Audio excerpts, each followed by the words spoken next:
15 दिनों में 12 road accident जिसमें हुई 21 लोगों की मौत। आपको बता दें कि देहरादून में मरने वालों में 90% युवा हैं। तो नमस्कार दोस्तों, स्वागत है एक बार फिर से आप सभी का प्यारा उत्तराखंड में। आज हम इस वीडियो में जिस टॉपिक पर चर्चा करने वाले हैं उस टॉपिक के बारे में आप सब लोग जरूर जानते होंगे। अखबार खरीदें या चाहे आप यूट्यूब या फेसबुक के पन्नों में देखें तो सबसे ज्यादा जिसका जिक्र होता है वो रोड एक्सीडेंट का ही होता है। किसी भी न्यूज में उठाकर देख लीजिए आप, सुबह सुबह आपको यही खबर मिलती है देखने के लिए कि आज यहाँ पर ये रोड एक्सीडेंट हुआ और इस रोड एक्सीडेंट में इतने लोगों की मृत्यु हुई है और इतने गंभीर रूप से घायल हैं। लेकिन आपको देहरादून की बात करें तो देहरादून में नवंबर का ये महीना चल रहा है और पिछले 15 दिनों की बात करें तो पिछले 15 दिनों में हादसों के लिहाज से देहरादून की जो स्थिति है वो बेहद ही चिंताजनक साबित हुई है। आपको बता दें कि इन 15 दिनों में 12 सड़क हादसे देहरादून में हुए हैं जिसमें 21 लोगों की मौत हो गई है। मरने वालों में आपको बता दें कि 90% युवा 25 वर्ष से कम उम्र के थे।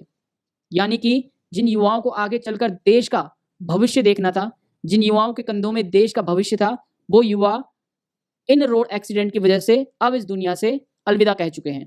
जैसे कि आप सभी को पता है कि जो बीता 11 नवंबर है जिसमें सबसे भयंकर हादसा देहरादून का हुआ है ओएनजीसी चौक में, जब एक नई इनोवा कार की पार्टी के लिए 6 दोस्त जो कि युवा ही थे, वो 6 दोस्त पार्टी करने निकले और उन 6 दोस्तों ने जब तेज रफ्तार में BMW को ओवरटेक किया और एक ट्रक के नीचे से जा गुजरे और पेड़ पर अपनी नई इनोवा कार ठोक दी जिसकी पार्टी के लिए वो जा रहे थे और 6 दोस्तों की मौके पर ही मौत हुई और 7वां दोस्त गंभीर रूप से घायल है। यह खबर तेजी से वायरल हुई, लेकिन इस खबर के वायरल होने के बाद भी जो सड़क है उस पर जो रफ्तार से मौत का कहर अभी भी जारी है। यानी कि लोग उस हादसे से सबक नहीं ले रहे हैं, लेकिन फिर भी इस हादसे के होने के बाद जबकि साफ साफ देखा है लोगों ने कि किस तरह से उस तेज रफ्तार इनोवा गाड़ी से 6 लोगों ने अपनी जान से हाथ धोना पड़ा, उसके बाद भी लोगों को तेज रफ्तार से गाड़ी चलाने में बाज नहीं आ रहे हैं लोग। आपको बता दें कि पुलिस और प्रशासन इस पर किस तरह से कदम उठाए और कैसे कदम उठाए, जबकि लोगों को यह खुद समझना चाहिए कि तेज रफ्तार से गाड़ी चलाना कभी भी सेफ नहीं होता है। हादसा रोकने के लिए आगे आने वाले दिनों में हादसा रोकने के लिए पुलिस ने रात्रि चेकिंग को भी मजबूत किया है। 11 नवंबर के बाद से अब तक बड़ी संख्या में ऐसे वाहन चालक गिरफ्तार भी किए गए हैं जो कि नशे में वाहन दौड़ाते हैं। इसके बाद भी हादसों का दौर जारी है। पिछले 15 दिनों में आपको बता दें कि 21 का जो आंकड़ा है, मौतों का आंकड़ा, वो बताया जा रहा है। देहरादून जिला सड़क हादसों के लिहाज से कितना संवेदनशील होता जा रहा है पिछले 15 दिनों में ही दिख गया है। पिछले 15 दिन की अवधि में 12 सड़क हादसे हुए हैं जिसमें मरने वालों की संख्या तो 21 है, लेकिन इन हादसों के दौरान घायल होने वालों की संख्या जोड़े तो ये 100 से भी ज्यादा पहुंच जाती है। पिछले 15 दिनों में कौन कौन से एक्सीडेंट हुए हैं इस बारे में भी आपको बताते हैं। सबसे पहला एक्सीडेंट 11 नवंबर को बता दें कि जो रिपोर्ट है ये 11 नवंबर के एक्सीडेंट के बाद से ली गई है। 11 नवंबर को आप सभी को पता है कि ओएनजीसी चौक पर तेज रफ्तार इनोवा से हादसा हुआ था।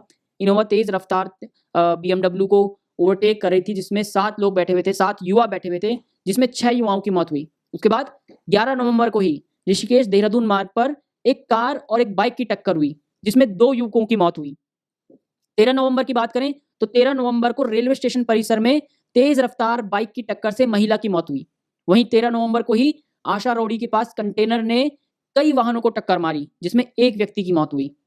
13 नवंबर को ही कालसी क्षेत्र के छिब्रो पावर हाउस के पास कार खाई में गिरी जिसमें एक युवक की मौत हुई। 15 नवंबर की बात करें तो 15 नवंबर को प्रेम नगर में तेज रफ्तार बाइक ने सड़क किनारे दीवार से टकराई जिसमें एक युवक की मौत हुई। 15 नवंबर की ही बात करें तो 15 नवंबर को सहसदारा रोड पर जो IAS अधिकारी होते हैं उनकी कार की टक्कर से मौत हुई। 15 नवंबर को हरिद्वार देहरादून हाईवे पर खांड गांव के पास बाइक सवार 2 भाई गंभीर रूप से घायल हुए और बाद में एक की मौत हुई। 21 नवंबर को विकासनगर और हरबटपुर के बीच डंपर की टक्कर से बाइक सवार की मौत हुई। 22 नवंबर को दून हरिद्वार हाईवे पर 3 पानी पुलिया के पास अज्ञात वाहन की टक्कर से बाइक सवार में 2 युवकों की मौत हुई। 24 नवंबर की बात करें तो 24 नवंबर को ऋषिकेश में ट्रक ने कई वाहनों को टक्कर मारी जिसमें UKD नेता समेत 3 लोगों की मौत हुई। वहीं 24 नवंबर को ही पंडितवाड़ी में डिवाइडर से टकराई बाइक और बाइक पर बैठी युवती की मौत हुई। तो ये वो 12 पिछले 15 दिन में जो हमारी नजर में आए वो 12 एक्सीडेंट है जिसमें 21 जो लोग हैं उनकी मृत्यु हुई और घायलों की संख्या 100 से भी ज्यादा है।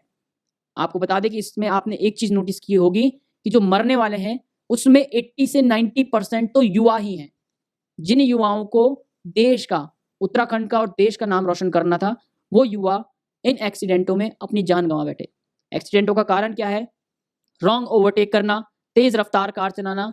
और ये सिर्फ पुलिस और प्रशासन की ही जिम्मेदारी नहीं है, बल्कि हमारी और माता पिता की भी जिम्मेदारी बनती है कि सड़क सुरक्षा को लेकर, तेज रफ्तार से गाड़ी चलाने को लेकर अपने बच्चों से बात करें और उनको इस बारे में सलाह दें